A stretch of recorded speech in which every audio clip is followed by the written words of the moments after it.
It is that time again, Sandwich. Time for another star-studded episode of Ask the Sup with Sandwich Superintendent, School Superintendent Dr. Joe Maruszczak. There will be dancing today, singing, comedy, dramatic readings, and wait until you see what we do with the two baby elephants that are with us here in the studio. But let's start talking about what everyone is talking about now that the elections are over. Let's talk about the Sandwich schools. Dr. Joe, welcome. Great to see you. Great to see you. How come interpretive dance was not in that list?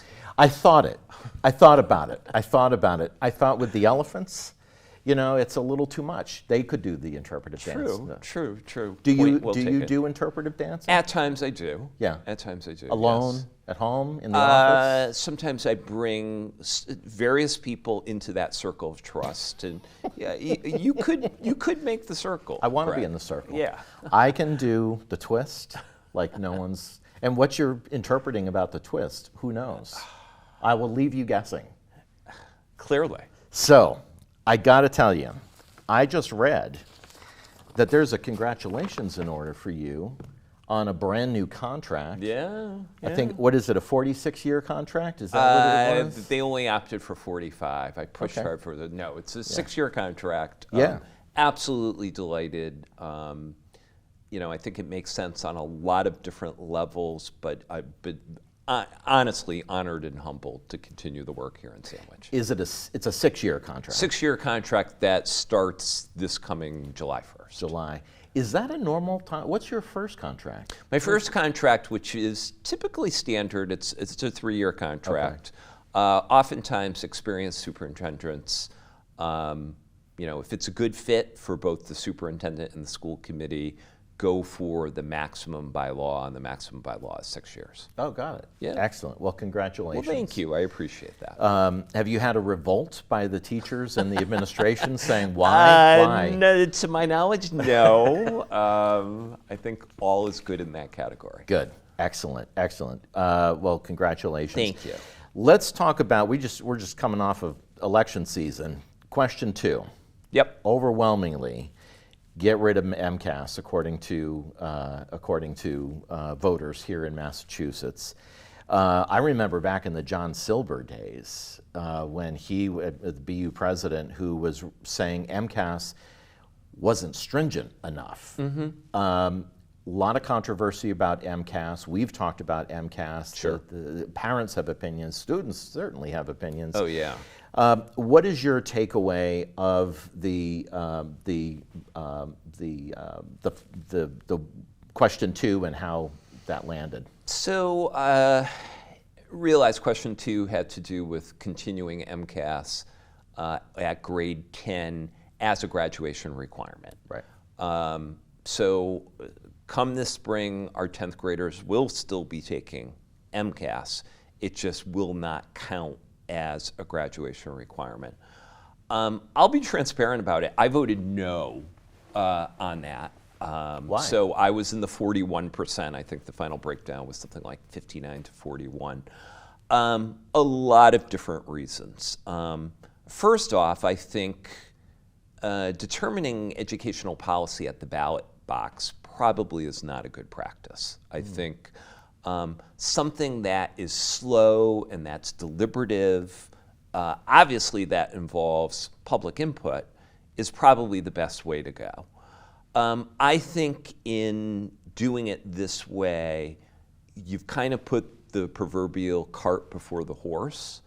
And I want to be really, really clear, and you know, maybe from our many conversations, not that I'm this enormous MCAS advocate, and I think we probably need to rethink MCAS, make it something a little bit more meaningful, a little bit more performance-based in nature, and maybe not testing every single cohort of kid every single year, you know, 3 through 8 and 10. We need a more moderated approach. My key issue was in getting rid of this as a graduation requirement, there is no Part B. And I would have voted yes if there was a Part B saying, well, we're going to put this new measurement in place of a graduation requirement, because I think it's highly problematic to say, okay, there's 300 districts across the Commonwealth, and therefore we're going to have 300 different standards for graduation. And am I honestly worried about Sandwich and our kids not graduating meeting a minimum standard? Honestly, I am not. Am I worried about some other districts across the Commonwealth? Now that you've removed that, what some of the implications are going to be? I am concerned about that. But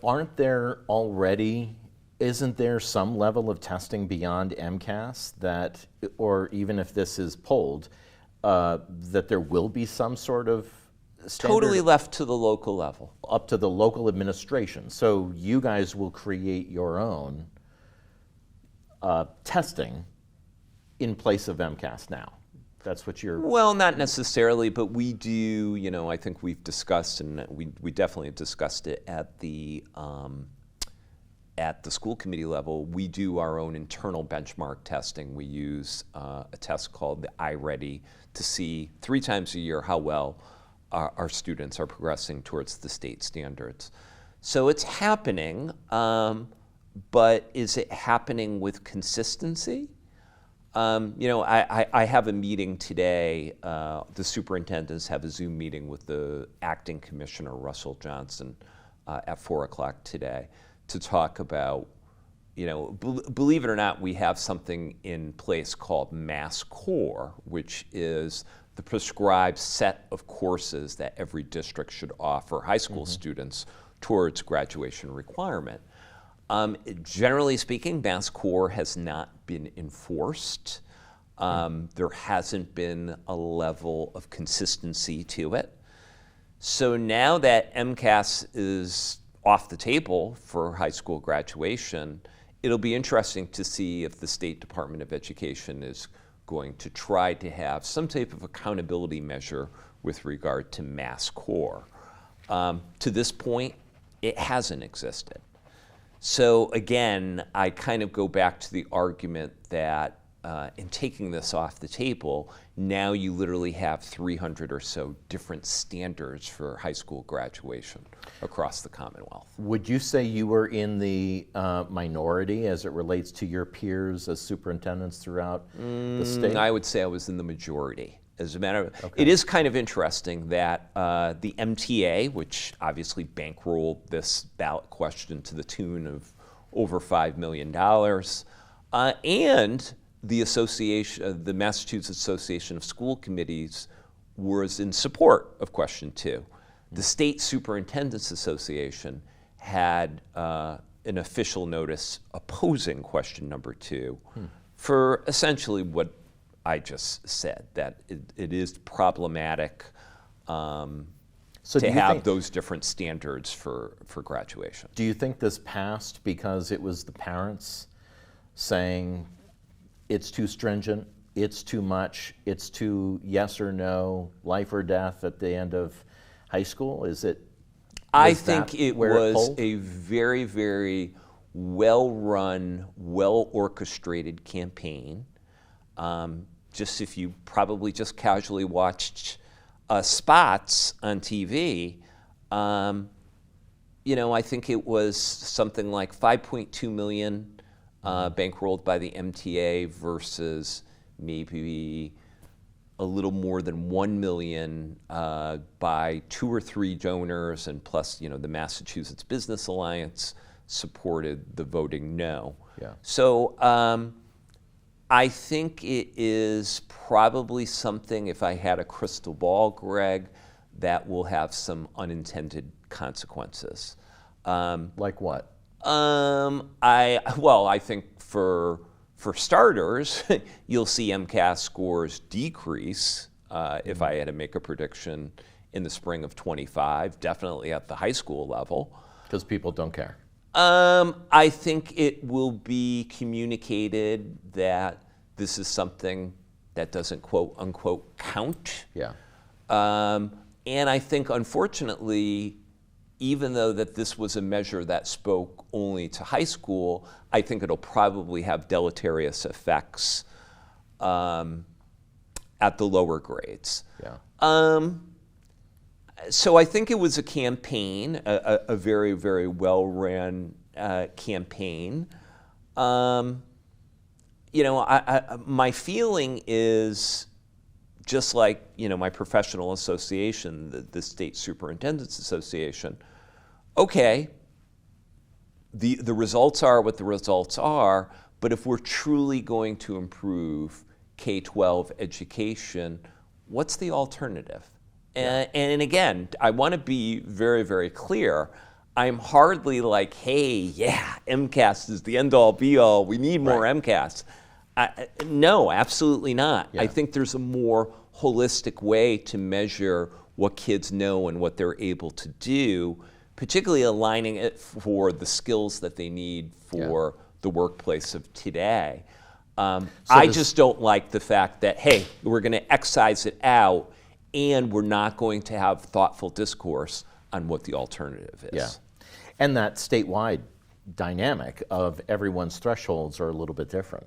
And again, I'll say I have full faith in our kids in Sandwich, the families they come from, and our professional staff in the Sandwich Public Schools. Our teachers do indeed teach to the standards. I don't have questions about that. But thinking about the full gestalt of what's happening across the Commonwealth, I don't have that same degree of confidence. Got it. Speaking of campaigns, we just wrapped up the elections. Dylan Fernandez will be sworn in as our new state senator. Stephen Exaros is returning as state representative. Yep. We all react to elections as people. I do, as a participant in my community, but as do you when you go to the polling locations. But I was curious as to what is in your mind when you watch the state senate and the state rep elections, how that impacts you as a superintendent. What's in your mind professionally that influences who you vote for, and how did it play out in this election? I think the biggest pieces that I look at are state funding and policy. That it's very, very important as a superintendent to have personal relationships with your legislators. Usually once the budget season starts ramping up with the House 1 budget release in January, you have personal contact with your legislatures and you advocate for what your community needs. So that is, that's the way that I frame it in looking in my role as superintendent. As you know, Sandwich is what is considered to be a minimum aid district, so the overwhelming preponderance of funding takes place here from the town.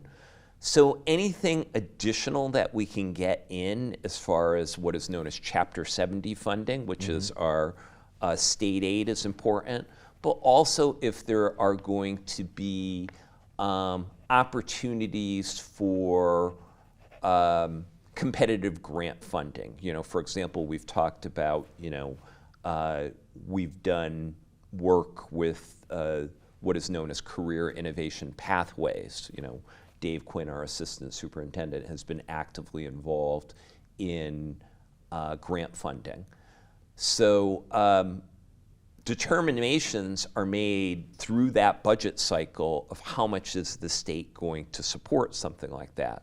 So being able to have a personal relationship with a guy like Steve Zaros and to say, hey, Steve, needing support in this area is really important.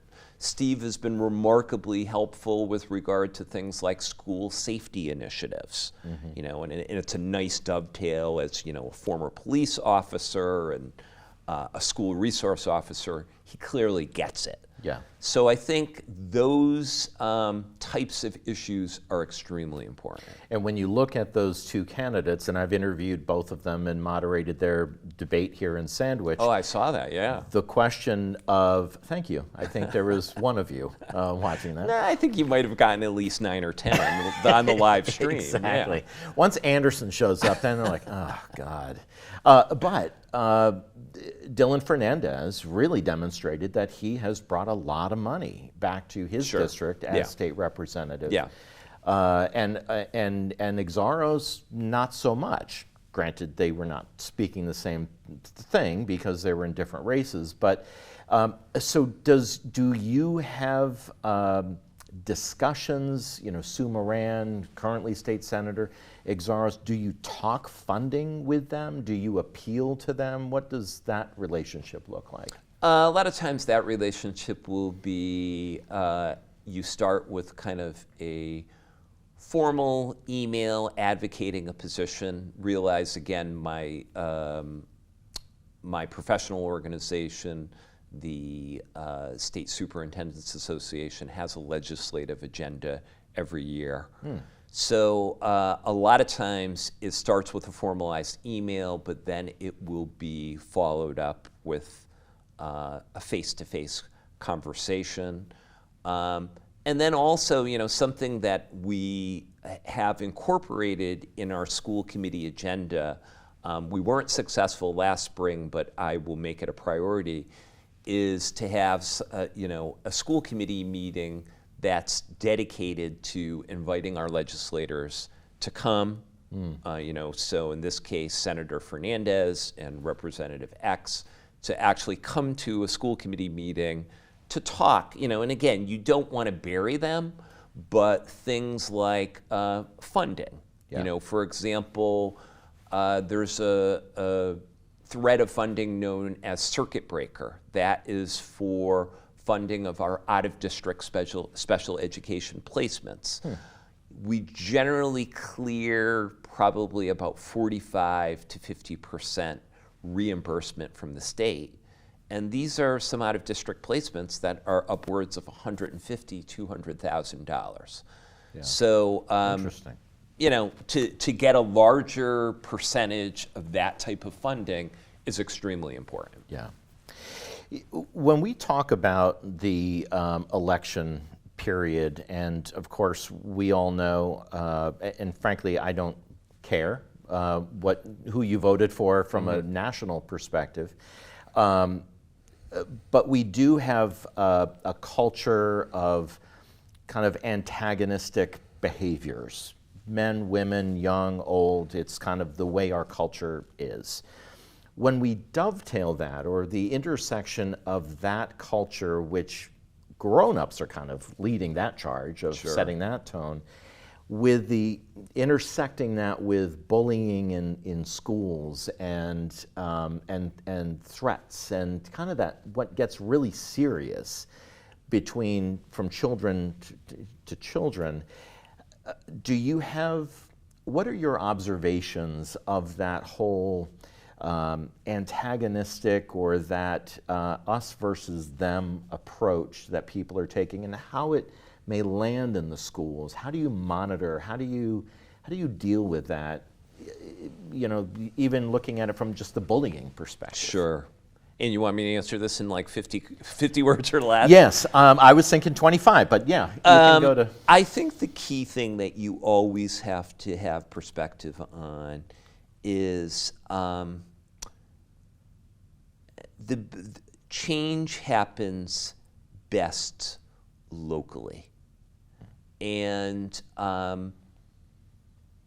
there's many times that I've heard and many times that I've read that we tend to perseverate on national politics, but the things that, believe it or not, touch your life the most are local elections. Who's voted to your local school board or school committee? Who's voted to your select board? Those are the people that probably make decisions that affect your life, your kids' lives, a lot more than voting for Harris or Trump. So my best answer to your very, very large global question is, first off, to create relationships with people who maybe aren't of the same political stripes as you.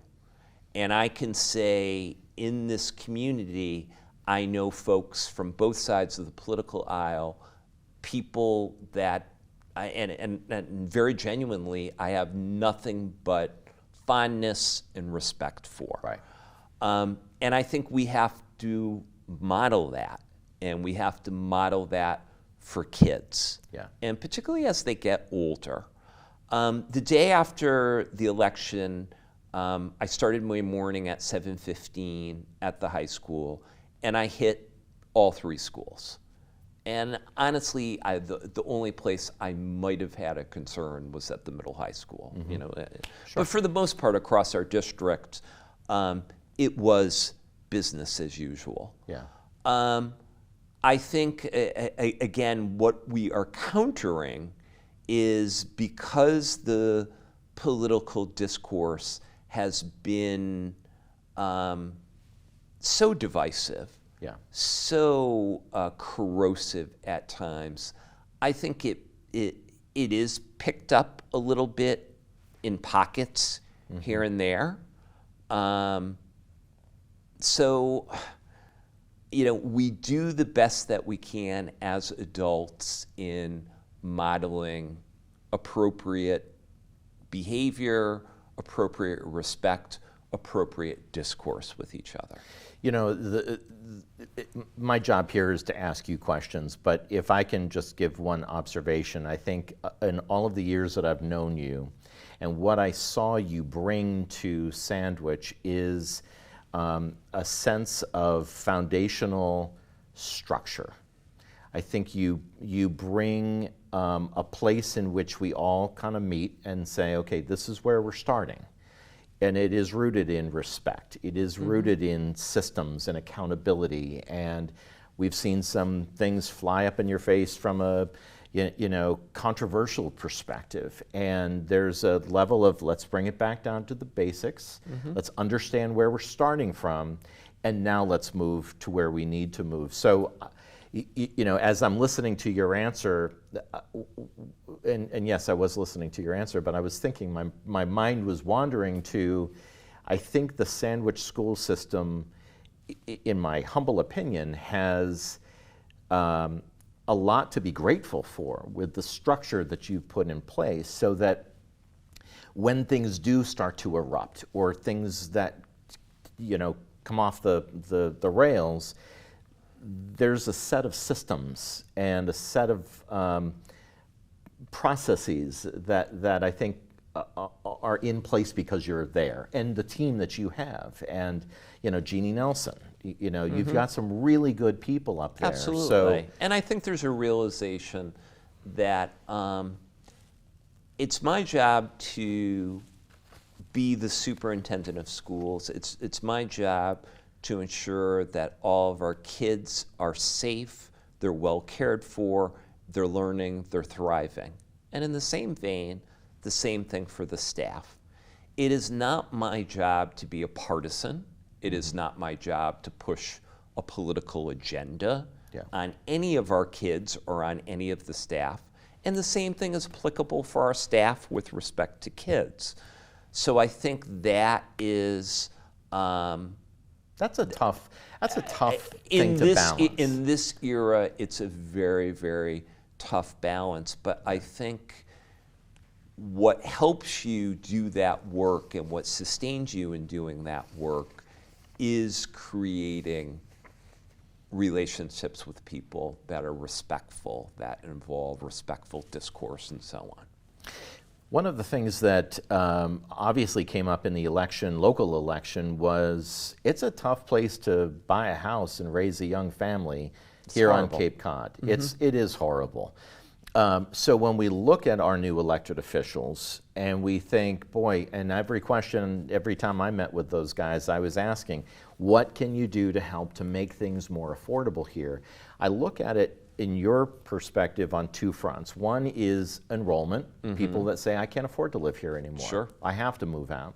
The other is the teachers, and it made me wonder how many of your teachers actually travel from afar to work here because it's the place I want to work, but I can't afford to live here. Can you talk to first is it tough to recruit and to get teachers because it's so hard to live here? Let's start there and then we can talk about the enrollment issue. We are super, super fortunate because we're close to the bridges. I speak to my friend and colleague Scott Carpenter, who's the superintendent of Monomoy. Like he can't find teachers out in Chatham and Harwich. You just can't. So I think because of our proximity, I think our split is it might be like 35 to 40% of our staff live on the other side of the bridge. Interesting. But with that said, something that was striking to me my first year, I went from building to building to kind of talk about enrollment, to talk about MCAS. It was early in the school year, and I asked people 3 questions. Question 1, please raise your hand. Can you tell me, do you live in Sandwich? Okay. Question 2, are you a product of the Sandwich schools? Keep your hands up. Question 3, do your kids go to the Sandwich schools, or did they go to the Sandwich schools? At the end of those 3 questions, probably about 3/4 of the hands were up in all 3 buildings. No kidding. So there's very much a towny sense. Yeah. There's a strong rooted sense of belonging and loyalty to the school district.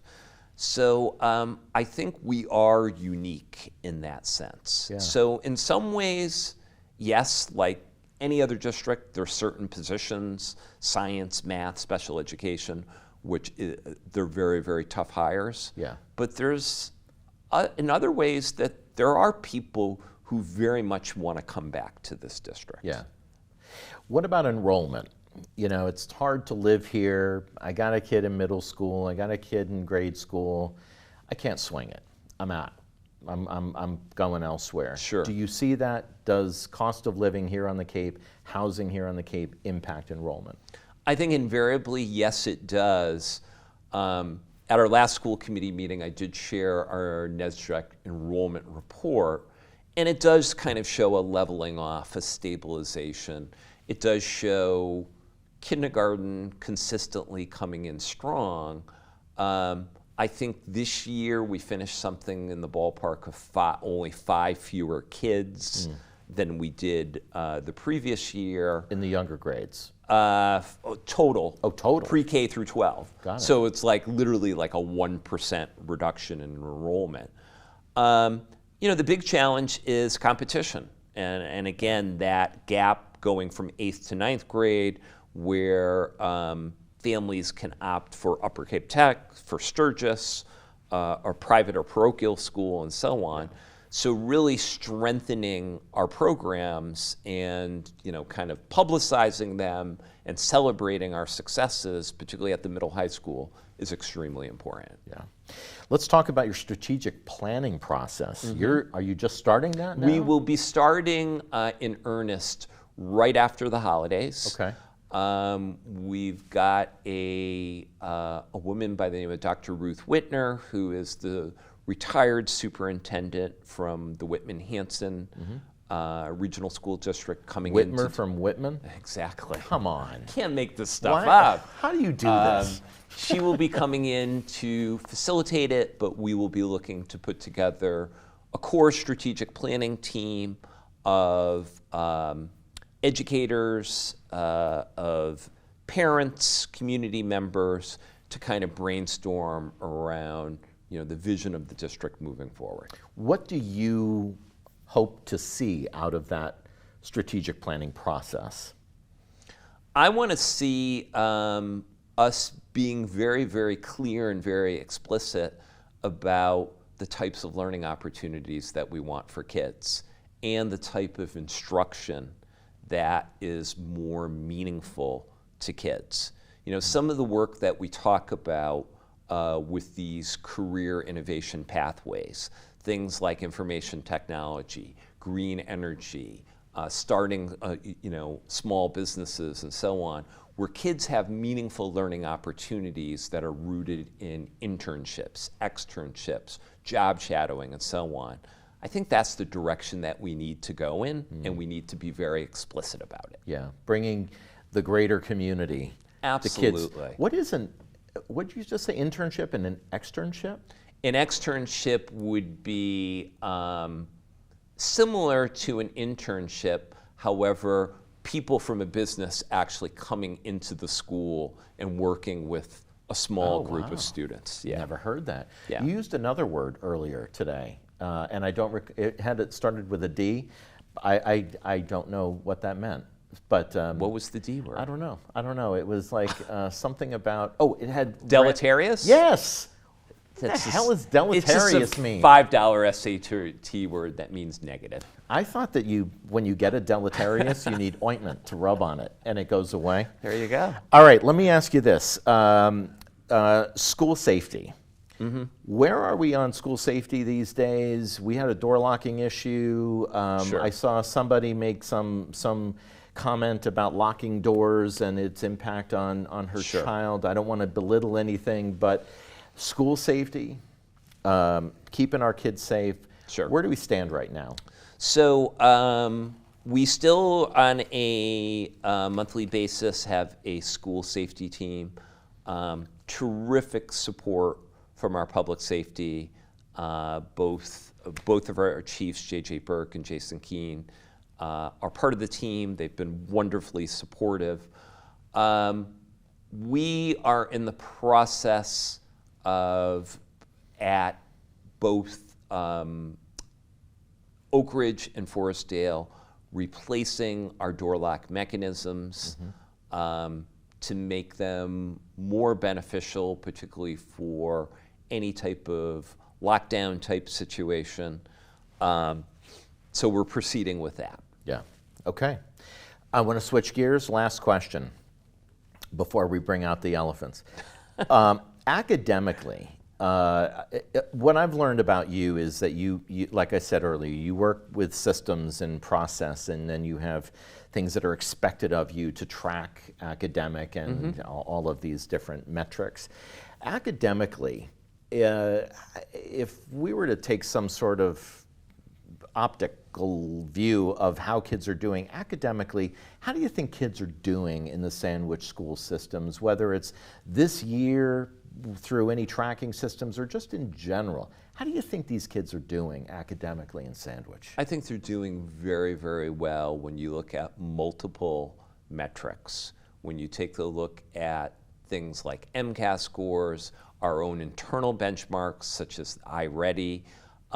We had, for the second straight year, we were recognized by the College Board as being an AP honor roll school based upon not only our students' achievement, but the percentages of students that are actually accessing AP coursework. We're upwards of about 50% of the class of 2024 took at least one AP course during their 4 years at the high school. So I think through those multiple metrics, we're looking well. At one of our last school committee meetings, Jen Kirk and Dave Quinn, our curriculum director and assistant superintendent, talked about, did what I refer to as the MCAS dog and pony show. But probably the most important thing is if you were to look at something called SGPs, which stands for Student Growth Percentiles, in a lot of places across the various grade levels, our students are showing tremendous growth. And I view it as, maybe back in the day, and I still hear this from our parents today, looking at grades on a report card are important, but I want to know what the teacher's comments are, right? Yes, And yes. both my mom and dad always were like, well, what did the teacher say, Joey? You know, Yeah, and that's right.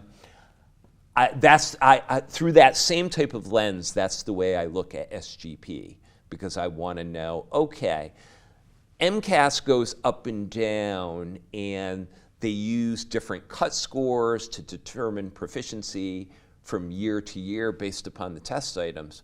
But where are our kids relative to the rest of the state as far as how well they're growing? Yeah. And I would put sandwich kids up against anybody. So what kind of student were you? What were those comments? So I was a nerd. Okay. I was a member. surprised. I have, at the end of this month, I have my 40th. I have my 40th anniversary class of '84 from Agawam High School. Wow. And I graduated in the top 10. Okay. I think I was a pretty good student. Yeah. But what were those comments? Oh. Joe is doing this or that. They were, seriously, because I was a nerd, they were. You kept your head down. In some ways, yeah. Like I was the editor-in-chief of my high school newspaper. You know, I was on the golf team. You know? Yeah, so now I regret asking you because now I feel like I'm. I mean, we could do I'm therapy one of those, here for a we while. need therapy now because I was the kid that was. Greg is a wonderful child, but he is constantly distracting all of the other students in the classroom. Okay. He is fidgeting all the time. Didn't know about ADHD back then, but I mean, I was the trouble kid, and my mother was a teacher in the schools. Yeah, that's not good. On a couple of occasions, I got Greg, do we need to go down and talk to your mother? You don't allow teachers to do that, do you? That's kind of an old school thing. Yeah, that put me in therapy. Yeah. That put me in therapy. Joe. All right, a pleasure as always. Good to see you. Great Good to seeing see you. Thank you so much. We will see all of you next month. I'm Greg Anderson, and I will see you soon.